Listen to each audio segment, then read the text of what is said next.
ये बताइए, कुमार गौरव सर की क्लास किसने ली है? मैंने ली है, मैंने भी ली है, मैंने नहीं ली। ओके, जिसने कुमार गौरव सर की क्लास नहीं ली वो ले लें, कोई बात नहीं, वीडियो देखने के बाद ले लें, ठीक है। तो आज की क्लास में सर ने क्या कराया वो चीज़ देखते हैं। सवाल है, जिम कॉर्बेट कहाँ पर है? जिम कॉर्बेट राष्ट्रीय उद्यान कहाँ पर है? जिम कॉर्बेट राष्ट्रीय उद्यान है उत्तराखंड में, और इसमें है हाथी, बाघ, चीता, हिरन, नीलगाय, सांभर, जंगली सुअर। अच्छा, अब बताओ राजाजी राष्ट्रीय उद्यान कहाँ पर है? दुधवा राष्ट्रीय उद्यान है उत्तर प्रदेश में। ये मान के चलो कि उत्तर प्रदेश में डली हुई गाय ज़्यादा हैं, तो दुधवा राष्ट्रीय उद्यान वो गायों के लिए है, तो हम ये शॉर्ट ट्रिक रहेगी, दुधवा राष्ट्रीय उद्यान उत्तर प्रदेश के लिए। चंद्रप्रभा अभयारण्य ये है उत्तर प्रदेश में। नल सरोवर अभयारण्य गुजरात में, नल लगा हुआ है गुजरात में, तो ये है गुजरात में। गिर राष्ट्रीय उद्यान है गुजरात में। भद्रा अभयारण्य है कर्नाटक में, और तुंगभद्रा अभयारण्य है ये भी कर्नाटक में। बांदीपुर राष्ट्रीय उद्यान ये है कर्नाटक में। सोमेश्वर अभयारण्य है कर्नाटक में। गिर राष्ट्रीय उद्यान है गुजरात में। नल सरोवर अभयारण्य है ये भी गुजरात में। अच्छा, तो हम बताते हैं, दुधवा राष्ट्रीय उद्यान तो उत्तर प्रदेश में है। चंद्रप्रभा राष्ट्रीय अभयारण्य ये भी उत्तर प्रदेश है, चंद्रप्रभा, ठीक है। नल सरोवर अभयारण्य ये गुजरात में है, बिल्कुल सही बात है। गिर राष्ट्रीय उद्यान ये भी गुजरात में है। सोमेश्वर अभयारण्य ये कर्नाटक में है। तो सवाल है, दुधवा राष्ट्रीय उद्यान कहाँ पर है? दुधवा राष्ट्रीय उद्यान है उत्तर प्रदेश में, ठीक है। तानसा अभयारण्य है महाराष्ट्र में। मानस राष्ट्रीय उद्यान है असम में। काजीरंगा राष्ट्रीय उद्यान है असम में। पाखल वन्यजीव अभयारण्य है आंध्र प्रदेश में। कबाला वन्यजीव अभयारण्य है आंध्र प्रदेश में।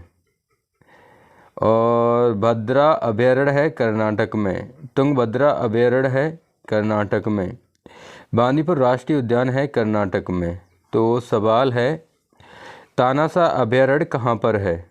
तानसा अभयारण्य कहाँ पर है? महाराष्ट्र में, ये तो महाराष्ट्र में। और सवाल है, मानस राष्ट्रीय उद्यान कहाँ पर है? मानस राष्ट्रीय उद्यान कहाँ पर है?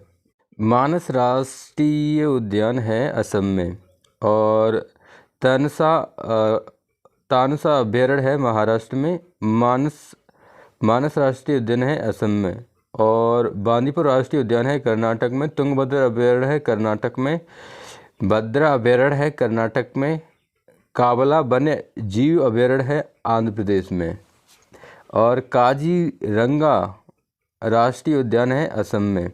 तो सवाल है, तुंगभद्रा अभयारण्य कहाँ पर है? तुंगभद्रा अभयारण्य कहाँ पर है? तुंगभद्रा अभयारण्य है कर्नाटक में। और बांदीपुर राष्ट्रीय उद्यान है कर्नाटक में। अब मेरे सवाल है, झारखंड पंजाब का एक अभयारण्य बताओ। और झारखंड का है, झारखंड में है दलामा वन्यजीव अभयारण्य, ये झारखंड में है। और एक और है झारखंड में पलामू अभयारण्य, ये भी झारखंड में है। चिल्का अभयारण्य मतलब छिलका, ये है उड़ीसा में। छिलका उड़ गया, तो ये यहाँ से याद कर सकते हो, छिलका उड़ीसा। छिलके अभयारण्य, छिलका, तो ये चिल्का अभयारण्य है उड़ीसा में। सिमिलीपाल है उड़ीसा में। सिमिलीपाल उड़ीसा में है। सिमिलीपाल अभयारण्य उड़ीसा में है। मुदुमलाई अभयारण्य कहाँ पे है? तमिलनाडु में। मुदुमलाई अभयारण्य कहाँ पर है? तमिलनाडु में। पंजाब का अभयारण्य बताना है, पंजाब का अभयारण्य एक बताओ। अब वो हर अभयारण्य ये पंजाब का है, इसमें रहते हैं जंगली सुअर, हिरन, काला हंस, कबूतर इत्यादि। मेरा सवाल है, इंदिरा गांधी अभयारण्य कहाँ पर है? और देखो, डाम्फा अभयारण्य है मिजोरम में। इंदिरा गांधी अभयारण्य कहाँ पर है? मेरा सवाल है इंदिरा गांधी अभयारण्य कहाँ पर है। और देखो अवोहर अभयारण्य कहाँ पर है। ठीक है, 2 सवाल हो गए। दलामा वन्य जीव अभयारण्य झारखंड में है। हजारीबाग वन्य जीव अभयारण्य झारखंड में है। पलामू अभयारण्य झारखंड में है। चिल्का अभयारण्य उड़ीसा में है। सिमलीपाल अभयारण्य है उड़ीसा में। मुदुमलाई अभयारण्य है तमिलनाडु में। वेदांतगल अभयारण्य है तमिलनाडु में। इंदिरा गांधी अभयारण्य है तमिलनाडु में। डम्फा अभयारण्य है मिजोरम में। पेरियार अभयारण्य है केरल में। पंचमढ़ी अभयारण्य है मध्य प्रदेश में। बांधवगढ़ राष्ट्रीय उद्यान है मध्य प्रदेश में। कान्हा राष्ट्रीय उद्यान है मध्य प्रदेश में। पेंच राष्ट्रीय उद्यान है मध्य प्रदेश में। डम्फा अभयारण्य है मिजोरम में। इंदिरा गांधी अभयारण्य है तमिलनाडु में। अब मेरा सवाल है पेरियार अभयारण्य कहाँ पर है। अब है बासरो। भगवान महावीर उद्यान है गोवा में। नौगर वाई लेम अभयारण्य है मेघालय में। कीबुल लामजाओ राष्ट्रीय उद्यान है मणिपुर में। कैमूर वन्य जीव अभयारण्य है बिहार में। औरंग टाइगर रिजर्व है असम में। देवांग वन्यजीव अभयारण्य है अरुणाचल प्रदेश में। सुंदरबन राष्ट्रीय उद्यान है पश्चिम बंगाल में। एक बार फिर, भगवान महावीर उद्यान है गोवा में। नौगर वाई लेम अभयारण्य है मेघालय में। कीबुल लामजाओ राष्ट्रीय उद्यान है मणिपुर में। कैमूर वन्य जीव अभयारण्य है बिहार में। औरंग टाइगर रिजर्व है असम में। दिबांग वन्यजीव अभयारण्य है अरुणाचल प्रदेश में। सुंदरबन राष्ट्रीय उद्यान है पश्चिम बंगाल में। तो अब सवाल है भगवान महावीर उद्यान कहाँ पर है। भगवान महावीर उद्यान है गोवा में। और आगे सुल्तानपुर झील अभयारण्य है हरियाणा में। रोहिला राष्ट्रीय उद्यान है हिमाचल प्रदेश में। और मेरा सवाल है सुल्तानपुर झील अभयारण्य कहाँ पर है। मुदलाई अभयारण्य है तमिलनाडु में। वेदांतगल अभयारण्य है तमिलनाडु में। इंदिरा गांधी अभयारण्य है तमिलनाडु में। डम्फा अभयारण्य है मिजोरम में। पेंच राष्ट्रीय उद्यान है मध्य प्रदेश में। कान्हा राष्ट्रीय उद्यान है मध्य प्रदेश में। बांधवगढ़ राष्ट्रीय उद्यान है मध्य प्रदेश में। पंचमटी ये है मध्य प्रदेश में। सवाल है वेदांतगल अभयारण्य कहाँ पर है। राजीव गांधी अभयारण्य या नागरहोल राष्ट्रीय उद्यान है कर्नाटक में। इसमें है चीता, हाथी, तेंदुआ, सांवर, तीतर इत्यादि। अब मेरी सुनो, बांदीपुर राष्ट्रीय उद्यान है कर्नाटक में। तुंगभद्र अभयारण्य है कर्नाटक में। भद्रा अभयारण्य है कर्नाटक में। काबला वन्य जीव अभयारण्य है आंध्र प्रदेश में। पाखल वन्य जीव अभयारण्य है आंध्र प्रदेश में। काजीरंगा राष्ट्रीय उद्यान है असम में। मानस राष्ट्रीय उद्यान है असम में। तानसा अभयारण्य है महाराष्ट्र में। बोरीविली राष्ट्रीय उद्यान है महाराष्ट्र में। कुंभलगढ़ अभयारण्य है राजस्थान में। घाना पक्षी विहार ये है राजस्थान में। रणथंभौर ये है राजस्थान में। अब मेरा सवाल है घाना पक्षी अभयारण्य कहाँ पर है। घना पक्षी अभयारण्य ये है राजस्थान में।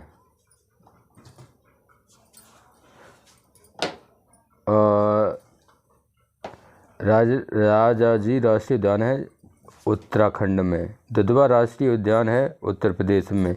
चंद्रप्रभा अभयारण्य है उत्तर प्रदेश में। नल सरोवर अभयारण्य है, नल कहाँ पे लगा था, गुजरात में। तो ये है नल सरोवर अभयारण्य गुजरात में। गिर राष्ट्रीय उद्यान है, गिर मतलब गुजरात, तो गिर राष्ट्रीय उद्यान है गुजरात में। सोमेश्वर अभयारण्य है कर्नाटक में। सोमेश्वर अभयारण्य कहाँ पर है, कर्नाटक में। बांदीपुर राष्ट्रीय उद्यान है कर्नाटक में। तुंगभद्र अभयारण्य है कर्नाटक में। भद्रा अभयारण्य है कर्नाटक में। सवाल है गिर राष्ट्रीय उद्यान कहाँ पर है और नल सरोवर कहाँ पर है और चंद्रप्रभा अभयारण्य कहाँ पर है। चंद्रप्रभा अभयारण्य है उत्तर प्रदेश में। गिर राष्ट्रीय उद्यान है गुजरात में। नल सरोवर अभयारण्य है, नल तो गुजरात में लगा था, तो नल सरोवर अभयारण्य है गुजरात में।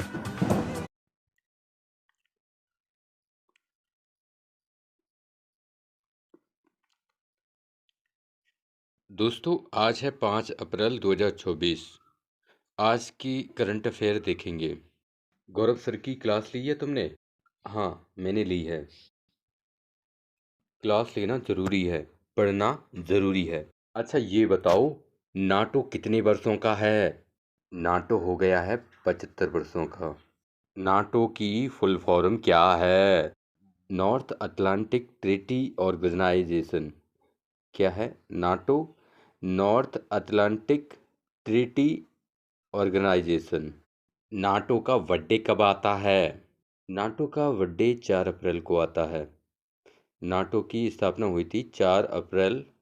नाटो का बर्थडे है 4 अप्रैल को मनाया जाता है। और नाटो का जन्म हुआ था 1949 को। नाटो की स्थापना कब हुई थी? 4 अप्रैल 1949 को। 4 अप्रैल 1949 को नाटो की स्थापना हुई थी। अभी 4 अप्रैल था, तो इसका बर्थडे कब मनाया गया? इसका और इसके कितने वर्ष हो गए? और कहाँ पर मनाया गया इसका बर्थडे? 4 अप्रैल को इसने अपने 75 वर्ष पूरे कर लिए हैं। और इसने 4 अप्रैल को ब्रुसेल्स में अपना बर्थडे मनाया है। और ब्रुसेल्स में यहाँ का इसका मुख्यालय भी है। ये ब्रुसेल्स कहाँ है? ब्रुसेल्स है बेल्जियम के अंदर। ये बताओ, नाटो का मुख्यालय कहाँ पर है? और नाटो का 75 बर्थडे कहाँ पर मनाया गया था? 75वां बर्थडे कहाँ पर मनाया गया है? नाटो का 75वां बर्थडे ब्रुसेल्स में मनाया गया है। और यहीं पर इसका ब्रुसेल्स में ही, बेल्जियम की राजधानी ब्रुसेल्स में ही इसका मुख्यालय है। अच्छा ये बताओ, वर्ल्ड वॉर 2 कब हुआ? वर्ल्ड वॉर 2 हुआ 1939 से 1945 में। और इसके बाद दो शक्तियाँ आईं, यूएसए। और वर्ल्ड वॉर 2 हुआ 1939 से 1945। और इसके बाद दो शक्तियाँ आईं, यूएसए और सोवियत संघ रूस। यूएसए पूंजीवादियों का रक्षक है। इसने नाटो की स्थापना की। नाटो तो था पूंजीवादी देश की रक्षा करने के लिए, और वार्सा पैक्ट था साम्यवादियों की रक्षा करने के लिए, मतलब सोवियत संघ। लेकिन सोवियत संघ टूट गया तो वार्सा पैक्ट भी ख़त्म हो गया। अच्छा, नाटो वर्तमान में भी चल रहा है और वार्सा पैक्ट ख़त्म हो गया है। तो नाटो में कितने देश हैं? वर्तमान में नाटो में 32 देश हैं। कितने देश हैं? 32। और 31वां देश है फिनलैंड, और 32वां है स्वीडन। 31वां फिनलैंड और 32वां है स्वीडन। नाटो के आर्टिकल 5 में क्या है? नाटो के आर्टिकल 5 में क्या है? नाटो के आर्टिकल 5 में है, अगर नाटो के किसी भी एक देश पर हमला किया तो पूरे नाटो पर हमला माना जाएगा। अगर किसी एक पर हमला कर दिया तो वो हमला पूरे नाटो पर माना जाएगा। नाटो की जब स्थापना हुई तब इसमें कितने देश थे और अब कितने हैं? अब इसमें 32 देश हैं और शुरुआत में 12 देश थे। नाटो की वर्तमान में हेड कौन है? नाटो की वर्तमान में हेड कौन है? नाटो की वर्तमान में हेड हैं स्टॉलनबर्ग। हाँ, स्टॉलनबर्ग वर्तमान में हेड हैं। नाटो प्लस क्या है? बताइए, नाटो प्लस क्या है और उसमें कौन कौन से देश हैं? नाटो प्लस एक और ग्रुप है एसआई, जिसमें 32 सदस्य तो नाटो के हैं और इसमें 5 सदस्य और हैं। 5 सदस्य कौन से हैं? इसमें 5 देश और शामिल हैं। 32 प्लस 5 और हैं। ऑस्ट्रेलिया, न्यूजीलैंड, दक्षिण कोरिया, जापान, इजराइल। और 2023 में भारत को शामिल करने की सिफारिश की है। भारत को सिफारिश करने की 2023 में सिफारिश की है। भारत शामिल नहीं है, ओनली सिफारिश की गई है। अब सवाल है आप लोगों के लिए, नाटो ने कितने समय पूरा कर लिया है? नाटो कितने साल का हो गया है? और नाटो ने 75वां जश्न कहाँ पर मनाया है और नाटो का मुख्यालय कहाँ पर है। अच्छा ये बताओ ईयू का मुख्यालय कहाँ पर है। ईयू का मुख्यालय कहाँ पर है। ईयू का मुख्यालय है ब्रुसेल्स में। कहाँ पर? ब्रुसेल्स में। अच्छा ये बताओ ब्रिक्स के नवीनतम देश कौन से हैं और मना किसने किया है ब्रिक्स में शामिल होने के लिए। ब्रिक्स के नवीनतम देश हैं सऊदी अरेबिया, ईरान, यूएई, मिस्र, इथियोपिया और अर्जेंटीना ने मना कर दिया है ब्रिक्स में शामिल होने के लिए। पहले 5 देश थे ब्रिक्स के और 5 और जुड़ गए और अर्जेंटीना ने मना कर दिया ब्रिक्स में शामिल होने के लिए। एससीओ का नवीनतम देश कौन सा है और वह कौन से नंबर का है। एससीओ का नवीनतम ईरान देश है और ये 9वें नंबर का है। ओपेक की सदस्यता किसने त्यागी है। हाल ही में ओपेक की किसने सदस्यता त्यागी है और वर्तमान में इसमें कितने सदस्य हैं और इसका हेडक्वार्टर कहाँ पर है। ये सवाल के जवाब बताओ। ओपेक की सदस्यता त्यागी है अंगोला ने और इसमें फ़िलहाल 12 देश हैं और इसका हेडक्वार्टर कहाँ पर है। इसका हेडक्वार्टर है वियना में। ये बताओ एससीओ का मुख्यालय कहाँ पर है। एससीओ का मुख्यालय है बीजिंग में। कहाँ पर? बीजिंग में। एससीओ का मुख्यालय है बीजिंग में। क्वेश्चन है आसियान का न्यू मेंबर कौन है। आसियान का न्यू मेंबर है तिमोर लेस्ते। आसियान की स्थापना कब हुई। आसियान की स्थापना हुई 1967 में।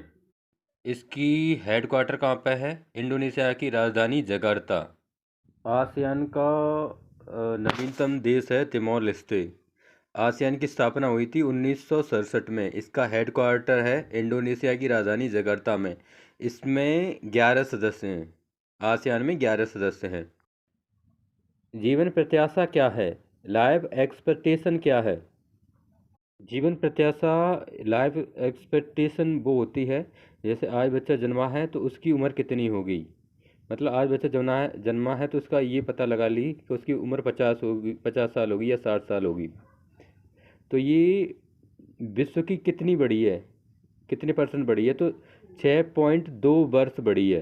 पूरे ये बच्चों की जीवन बढ़ा है तो पूरे विश्व का एवरेज कितना बढ़ा है, तो वो बढ़ा है 6.2 वर्ष। और पूरे विश्व का बढ़ा है तो भारत का कितना बढ़ा है, तो भारत का बढ़ा है 7.8 वर्ष। और सर्वाधिक बढ़ा है किसका, भूटान का। तो भूटान का कितना बढ़ा है 13.6 वर्ष। मतलब वहाँ के बच्चों जो आज अभी जन्म ले रहे हैं तो उनकी उम्र 13.6 वर्ष बढ़ गई है। और अभी इस टाइम पर सबसे अधिक वर्ष जीवन प्रत्याशा किस देश की है, तो वो है मोनाको देश।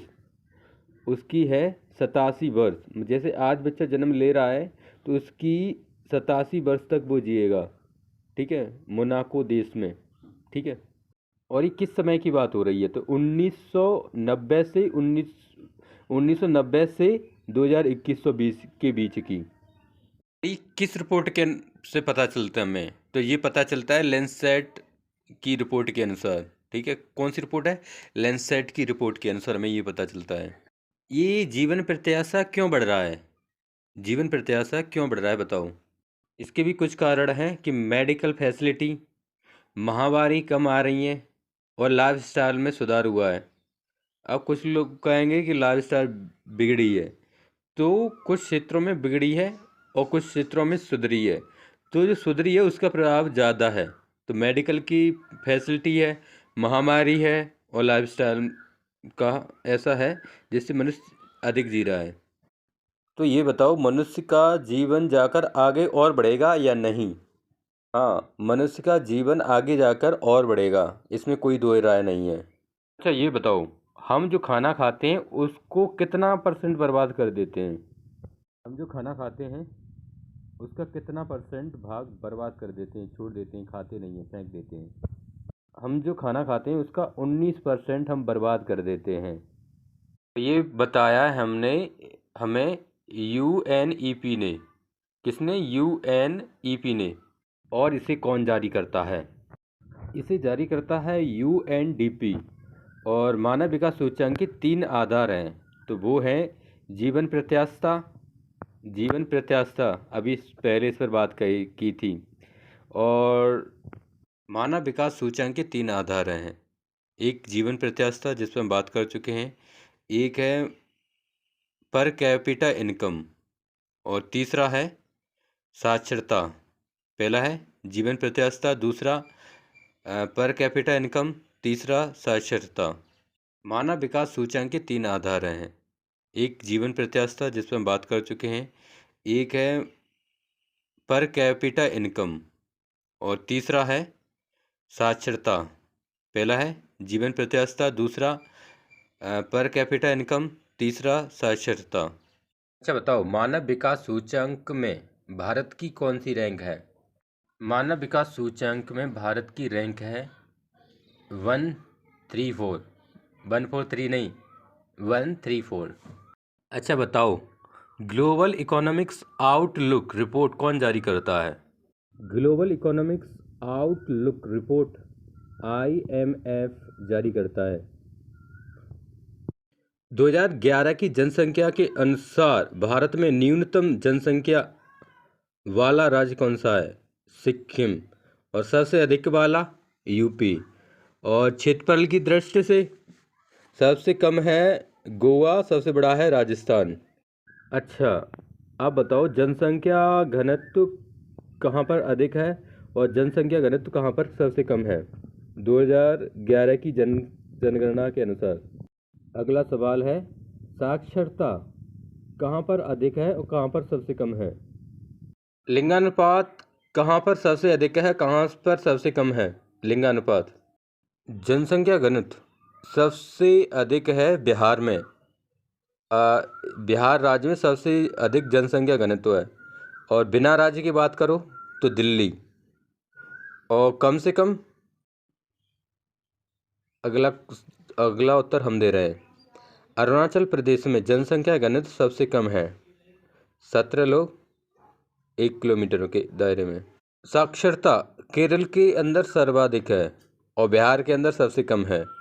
लिंगानुपात केरल में सर्वाधिक है और हरियाणा में सबसे कम है। CAR-T सेल थेरेपी के बारे में क्या जानते हो, बताइए हमें। यह भारत की पहली देसी जीन थेरेपी है। इसको लॉन्च हमारे देश के राष्ट्रपति जी ने किया है। द्रौपदी मुर्मू जी ने इसको लॉन्च किया है, हमारे देश की राष्ट्रपति जी ने। अगर हमारे देश की राष्ट्रपति जी लॉन्च कर रही हैं तो कितनी बड़ी बात होगी, ये सोचो।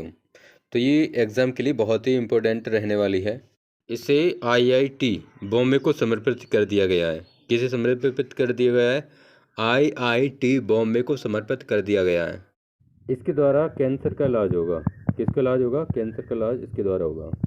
इसका इलाज USA में 5 करोड़ में होता है। कितने में होता है? 5 करोड़ में। और इसका इलाज भारत करेगा 40 लाख में। कितने में? 40 लाख में।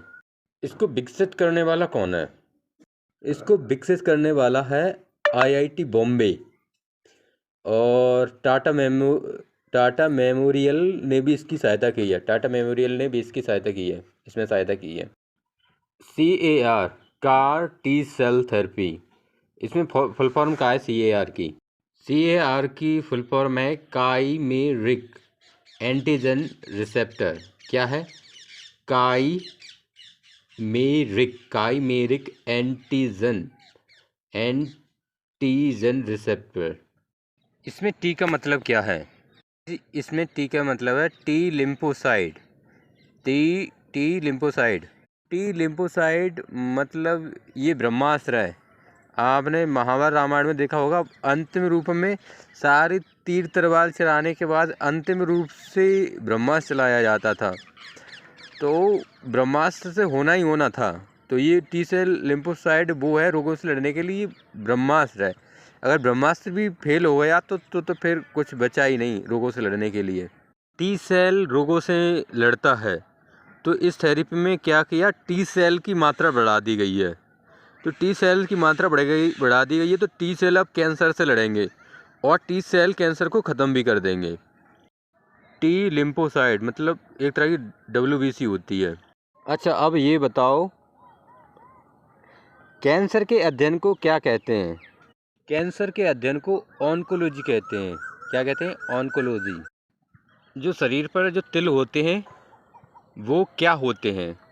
शरीर पर जो तिल होते हैं ना, वो एक कैंसर का ही रूप होते हैं। कुछ कैंसर हमारे लिए हानिकारक होते हैं और कुछ कैंसर हमारे शरीर को हानि नहीं पहुंचाते। जैसे कि तिल, शरीर पर तिल होते हैं ना, तो वो भी एक कैंसर का ही टाइप होते हैं। वो हमारे शरीर के लिए हानिकारक नहीं होते हैं। ल्यूकेमिया क्या होता है? ल्यूकेमिया क्या होता है? ल्यूकेमिया ब्लड कैंसर होता है। इसमें WBC की मात्रा बढ़ जाती है। ठीक है। वर्ल्ड कैंसर दिवस कब मनाते हैं? 4 फरवरी को हम वर्ल्ड कैंसर दिवस मनाते हैं। आइसोटॉप क्या होता है? हमारी आवर्त सारणी में किसी एलिमेंट का परमाणु भार अलग हो लेकिन स्थान एक ही हो तो इसे आइसोटॉप कहते हैं। परमाणु भार अलग हो लेकिन स्थान एक ही हो तो इसे आइसोटॉप कहते हैं। हमारी आवर्त सारणी में किसी एलिमेंट का परमाणु भार अलग हो लेकिन स्थान एक ही हो तो इसे आइसोटॉप कहते हैं। परमाणु भार अलग हो लेकिन स्थान एक ही हो तो इसे आइसोटॉप कहते हैं।